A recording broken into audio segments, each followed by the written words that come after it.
Hello दोस्तों, welcome back to Indian Education Centre पर जहां इंग्लिश सीखना और होता है आसान और मज़ेदार। मैं हूं आपका इंग्लिश टीचर प्रेम साहू। पिछली क्लास में हमने सीखा था प्रेजेंट कॉन्टिन्यूअस टेंस, जो कि कंटिन्यू लगातार क्रिया होने वाली हमने देखा। अब आगे आज हम दूसरी अगला टेंस सीखने जा रहे हैं। प्रेजेंट परफेक्ट टेंस को सिंपल हिंदी इंग्लिश स्टाइल में सीखेंगे, जो आपको आसानी से समझ में आ सकता है। आज मैं आपको लिखकर लाया हूँ, जिससे मुझे समझाने में थोड़ा समय की बचत होगी। मैं अगर पेन कलम से लिखूंगा तो थोड़ा टाइम ज़्यादा लग जाता है ये क्वेश्चन को समझाने में, इसलिए थोड़ा उदाहरण भी ज़्यादा इसमें कर पाते हैं।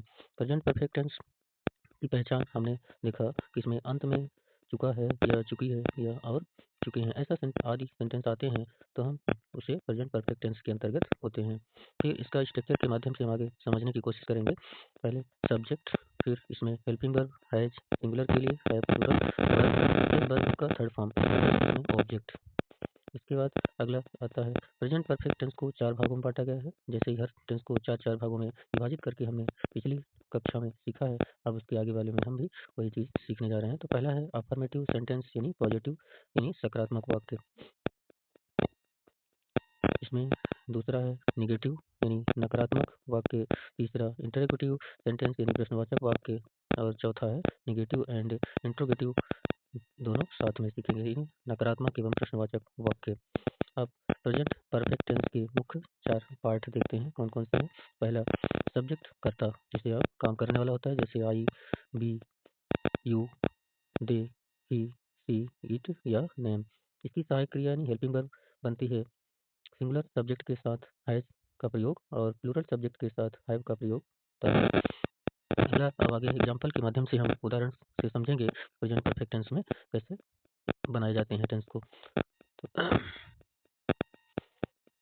पहला अफर्मेटिव सेंटेंस के कुछ उदाहरण लेते हैं। यानी पहला एग्जाम्पल है I have completed my work, यानी I subject, have helping verb, complete main verb, इसमें इसका थर्ड फॉर्म बना दिया गया ईडी जोड़ के, बना कंप्लीटेड माई वर्क, यानी मैंने अपना काम पूरा कर लिया। दूसरा example she has written a letter, यानी उसने एक पत्र लिखा। फिर तीसरा example they have reached the station, यानी वे स्टेशन पहुंच चुके हैं। अगला चौथा एग्जाम्पल देखते हैं। चौथे एग्जाम्पल में जैसे he has bought a new mobile, वह नया मोबाइल खरीद चुका है। पांचवा example we have finished the lesson. अब यहाँ हैव आया क्योंकि यहाँ पर बी प्लूरल सब्जेक्ट था। फिनिश्ड वर्ब का थर्ड फॉर्म और फिर द स्टेशन यानी लेसन, हमने पाठ पूरा कर लिया, ये आपका हो गया पांचवा एग्जाम्पल। अब आता है नकारात्मक यानी निगेटिव वाक्य के एग्जाम्पल। पहला एग्जाम्पल है I have not eaten food, यानी आप कह सकते हैं कि मैंने खाना नहीं खाया या खा चुका। फिर दूसरा example she has not come yet, यानी अभी तक नहीं आई या अभी तक ऐसा कोई कार्य नहीं हो चुका। फिर तीसरा दे हैव नॉट अंडरस्टूड में द रूल, ये नियम नहीं समझा चुके। तो इस तरह से चौथा example he has not done his, यानी होमवर्क, यानी वह अपना होमवर्क नहीं कर चुका। तो अब he singular subject has helping verb not plus done subject का थर्ड फॉर्म हिज होमवर्क यानी ऑब्जेक्ट, वह अपना होमवर्क नहीं कर चुका। अगला sentence we have not seen movie, हम फिल्म नहीं देख चुके। इस तरह आपका ये निगेटिव यानी नकारात्मक वाक्य के एग्जाम्पल हो गए।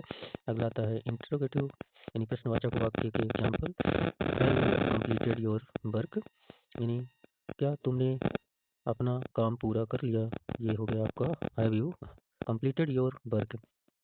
दूसरा उदाहरण has she finished her homework, यानी वह अपना होमवर्क पूरा कर चुका। तो यानी क्या हमने यहाँ पूछा, प्रश्न किया, तो ये हेल्पिंग वर्ब के माध्यम से हम यहाँ बता दिया कि हैव सी फिनिश्ड यानी सब्जेक्ट यानी helping verb subject, finished verb का थर्ड फॉर्म, हर होमवर्क यानी ऑब्जेक्ट, क्या वह अपना होमवर्क पूरा कर चुका। इस तरह से प्रश्न पूछते हैं के लिए हम इस तरह वाक्य प्रयोग करते हैं। अगला तीसरा हैव द रीच्ड होम, क्या वे घर पहुँच चुके। फिर चौथा has he learn English grammar, क्या वह अंग्रेजी व्याकरण सीख चुका है। इस तरह ये चौथा उदाहरण। अगला पांचवा आपका have we understood the topic, क्या हम विषय समझ चुके। ये आपका 5वां एग्जाम्पल हो गया। अगला आता है इंट्रोगेटिव एंड निगेटिव यानी प्रश्नवाचक और नकारात्मक वाक्य के example. Have you not seen this book यानी हेल्पिंग वर्ब हैव, फिर you subject not plus verb का थर्ड फॉर्म दिस ऑब्जेक्ट यानी क्या तुम यह किताब नहीं देख चुके। तो इस तरह से हम बोल सकते हैं यानी बना सकते हैं सेंटेंस को। फिर दूसरा एग्जाम्पल हैज यानी helping verb, she subject not, फिर कंप्लीटेड द वर्क, क्या वह काम पूरा नहीं कर चुकी। इस तरह हम कह सकते हैं। तीसरा example have they not arrived yet, क्या वे अभी तक नहीं पहुंच चुके। इस तरह से हम पूछने के लिए वाक्यों का प्रयोग करते हैं। अगला आता है जैसे कुछ सिग्नल वर्ड होते हैं, इसे पहचान के लिए हम कुछ शब्दों के साथ करेंगे। जैसे आप आगे देखिए पहचान में, जैसे I have already eaten food, जैसे कुछ एग्जाम्पल है, मैं पहले ही खाना खा चुके हैं। फिर दूसरा she has just finished her work यानी वह अभी अभी अपना कार्य पूरा किया है। फिर अगला they have never visited Delhi, वे कभी दिल्ली नहीं गए। चौथा have you ever seen the Taj Mahal, क्या तुमने कभी ताजमहल देखा है। पांचवा आप देखेंगे कि ही हैज नॉट कम इट, वह अभी तक नहीं आया। अगला आगे आप देखिए बोलने वाले बोलचाल के कुछ वाक्य होते हैं, जैसे जैसे आप बोल सकते हैं I have lost my keys यानी मैंने अपनी चाबियां खो दी। फिर दूसरा she has is broken her phone, उसका फ़ोन टूट गया। वी हैव क्लीनेड द रूम, हमने कमरा साफ कर लिया। फिर अगला है they have started the class यानी उन्होंने कक्षा शुरू कर दी।